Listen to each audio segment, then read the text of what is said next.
Hello everyone, welcome back to Education Melon. Today's topic will be nuclear energy. As you all know that we have completed so many topics till now for our lecturate. So today it will be nuclear energy. Nuclear energy is the topic that has been asked in 2 Mysore, 2 FSB Mysore and in Allahabad. Okay, and also it has been asked in many other SSB. So this is very important topic. Let's start. We will talk about the benefits, the challenge and the global role of nuclear energy in this video. चलिए starting with the introduction part. जैसे मैंने आपको सिखाया था कि first हम अपना क्या रखते हैं, introduction part. Introduction part can be your facts now. ठीक है, if you will provide the facts that nuclear power in India total capacity 7.5 gigawatt. Okay, then you can also say the target that we have a target by 2031 of 22 gigawatt. Okay, now talking about the major plants, major nuclear plants that India have, that are in Tamil Nadu, Tarapur in Maharashtra, okay, in Gujarat, and also Kalpakkam in Tamil Nadu, Rawat Bata in Rajasthan. So there are many various plants. You can name some of them. जो जितने भी आपको थोड़े बहुत याद रहे, at least कुछ तो याद रखने हैं. ठीक है, name them. Then the fuel source is uranium and thorium. Okay, thorium program भी है, long term plan using India's vast thorium reserves. Okay, we have reserves, so we are utilizing them. चलिए नेक्स्ट देखते हैं हमारा reactor operations. Now how exactly the nuclear energy is formed. Okay, we will see that from atomic reaction to electricity distribution. ठीक है, पहले atomic reaction होता था fission से, है ना. fission reaction release heat energy that converts water into high pressure steam. Okay, then turbine rotation system होता है. in it steam spine turbines connected directly to large scale electricity generators. Okay, then coming next, it is reaction control technology. The control rod adjusts the neutron flow to maintain a stable chain reaction. क्योंकि control तो होना जरूरी है ना, otherwise reaction कितना ज़्यादा हो जाए, that is the major thing कि आपको कितना रिएक्शन कराना है, कितनी एनर्जी चाहिए, उसके अकॉर्डिंग रिएक्शन होता है. ठीक है, then there is core cooling system also which prevents overheating within the reactor core structure. ठीक है, कहीं ज़्यादा एकदम से overheating ना हो जाए, उसको कौन prevent करता है, that is core cooling system. ठीक है, now this is very important कि atoms like uranium 235, ठीक है, and 239 are split to release energy. These two atoms are basically used for the fission process. ठीक है, आपको fission process पता चल गया कि क्या होता है. दिस इज इंपॉर्टेंट क्योंकि फ्यूजन जो होता है that is use to generate electricity. Okay, now coming to the energy benefits of nuclear, it is low carbon mission.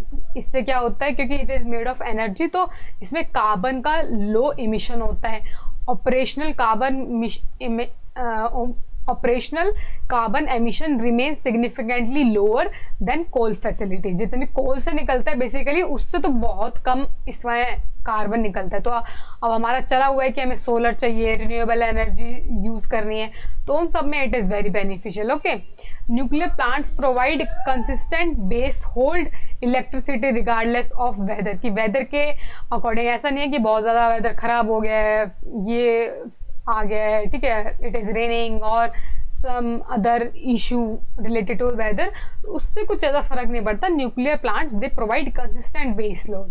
Okay, so we can say it is reliable low carbon energy production. Okay, it is one of the benefit of nuclear energy. Now talking about some of the environmental impacts, कि इसके environmental impacts क्या होते हैं. ठीक है, supporting climate and sustainable goals. It supports what? Climate and sustainable goal. तो इसका मतलब ये environment friendly है ना, क्योंकि हमने अभी लास्ट स्लाइड में देखा कि what ये बहुत ज़्यादा कम कार्बन इमिशन करता है. ठीक है, now coming to the points, minimal carbon and greenhouse gas output. Okay, also it reduces air pollution. How? Because it air pollution levels remain significantly lower compare to fossil fuels. उससे accordingly वो हमें sustainable goals को reach करने में help करता है. ठीक है, climate change mitigation, it reduce carbon emission, support international climate directories and international जितनी भी हमारी बनती हैं, ठीक है, तो उसको ये सपोर्ट करता है। चलिए देखते हैं नेक्स्ट चैलेंजेस। अभी हमने बेनिफिट्स पढ़े, नाउ द चैलेंजेस। फर्स्ट हमारा आता है इकोनॉमिक फैक्टर का, ठीक है, ये इकोनॉमिक में क्या इसका चैलेंज है। It is very high initial investment. सबसे पहले जब इन्वेस्ट करते हैं ना न्यूक्लियर एनर्जी या न्यूक्लियर प्लांट हमें कहीं भी लगाना है, इलेक्ट्रिसिटी जनरेट करवानी है, तो उसका हाई कॉस्ट होता है बहुत ज़्यादा, है ना। It requires sustainable upfront capital and lengthy regulatory approval processes. उसके जितने भी प्रोसेस होते हैं, क्योंकि न्यूक्लियर को बहुत ज़्यादा ध्यान से यूज़ करना पड़ता है, इसके सेफ्टी इश्यूज बहुत ज़्यादा होते हैं, इसलिए बहुत ज़्यादा अप्रूवल प्रोसेस भी लंबा होता है ना। Long operational life span, distribute infrastructure cost over several decades. Okay, तो इकोनॉमिक फैक्टर अगर हम ले तो इसका बेसिकली चैलेंज है ये। Now the safety concern, the second challenge is safety issues हो जाते हैं इससे। कैसे? You have heard about incidents like sorry, ठीक है, you may have heard all these incidents, impact of historical incidents, ठीक है, प्रीवियसली बहुत जगह पे हुए भी हैं, न्यूक्लियर ब्लास्ट भी हैं, उसका भी बहुत ज़्यादा इशू रहा है। जापान में जितने हमारे हिरोशिमा नागासाकी है ना, जो बॉम्ब गिरे थे वहाँ पे, उनका आज तक इम्पैक्ट होता है on the health of the people. So public and political influence भी होता है। So these are some of the safety concerns, ठीक है। Fukushima is also one of the incident. Okay, got it.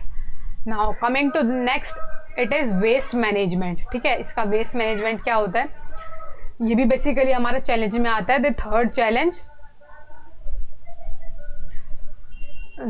Challenge being the safety management. चलिए देखते हैं इसमें क्या है। वेस्ट क्लासिफिकेशन सिस्टम, सबसे पहले तो waste classification system, nuclear waste is categorise by different level of radioactivity. Okay, high level waste require deep geological storage solution, और इसमें कंटिन्यूस मॉनिटरिंग चाहिए होती है हमें, ठीक है। ensure storage stability for extended periods. So radioactive waste disposal of nuclear waste is complex होता है and require long term management. Got it? आपको इनमें से स्क्रीनशॉट्स लेने हैं तो you can take the screenshots also for your data. आपको अपना कंटेंट बनाना आना चाहिए।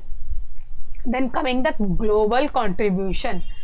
ग्लोबल कंट्रीब्यूशन क्या हो रहा है इसमें, ग्लोबल इलेक्ट्रिसिटी कंट्रीब्यूशन हो रहा है, न्यूक्लियर एनर्जी सप्लाईज अराउंड 10%, ठीक है, around 10% of global electricity demand annually. चलिए आपको एक होमवर्क देती हूँ मैं, आपको सर्च करना है कि which country is the highest electricity producer by the help of nuclear energy, ठीक है। You will tell me in the comment session. Next हमारा आता है इंटरनेशनल कोलैबोरेशन फ्रेमवर्क्स में हेल्प करता है, स्ट्रेंथन करता है उनको, ग्लोबल सेफ्टी स्टैंडर्ड्स हमारे इंक्रीज करता है, कार्बन न्यूट्रलिटी सपोर्ट करता है कि कार्बन इमिशन क्योंकि इससे कम होता है तो न्यूक्लियर एनर्जी अगर हम बना रहे हैं तो उसमें भी हेल्प हो रहा है, ठीक है। Some of the future innovations you can discuss like advance reactor designs, advancing technology for sustainable energy, ठीक है, small modular reactors, nuclear fusion research, explore clean energy, policy and investment stability. Okay, these are some of the future innovation. I hope you like the video. मिलते हैं next session में. Till then, take care and bye bye.